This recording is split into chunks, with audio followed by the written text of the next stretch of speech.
So this is going to be the story of Matt and the Kramer guitar.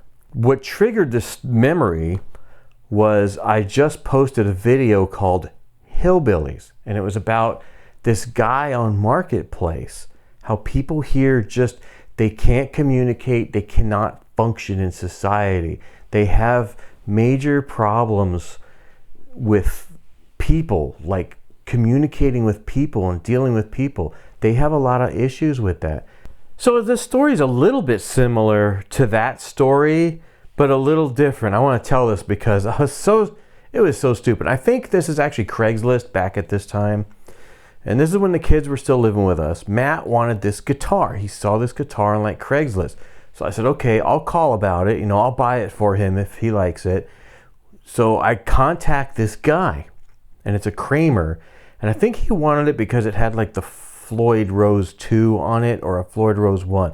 I can't remember. It was something, he wanted that older bridge for some reason. So I contact this guy. He's like, okay, he's giving me like this weird runaround. And it went back and forth for a couple days and then nothing, just ghost you. I'm like, okay, whatever.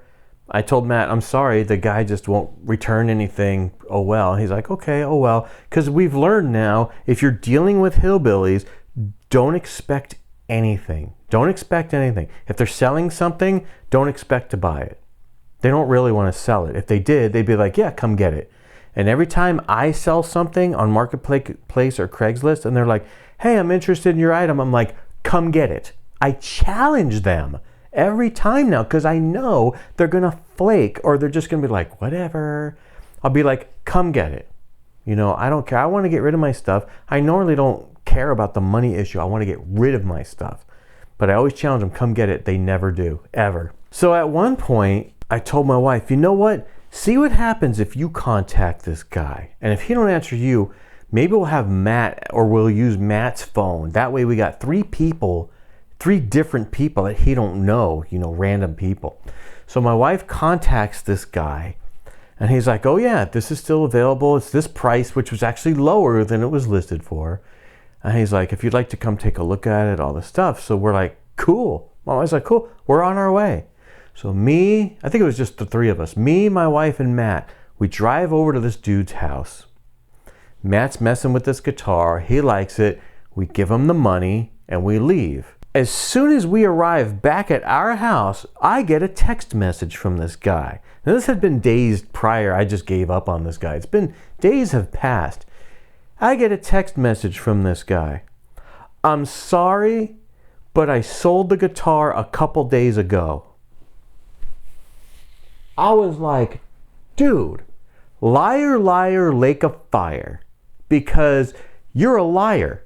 Why do you even have to lie to me? Why don't you just say, hey, I don't have any more, or I sold it or something? I said, I was just there at your house with my wife and my kid. We were the ones that picked it up.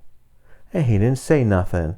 And I'm like, dude, why do you have to be that way? Why are hillbillies this way? Why did he have to lie? I sold it a couple days ago. First of all, why didn't you sell it to me? I contacted you before them. Why? Why would you do that? But then we go down there and buy it, and then he's got to lie. And I'm like, okay, this is the problem I have living here. I'm telling you, it's so difficult dealing with these people.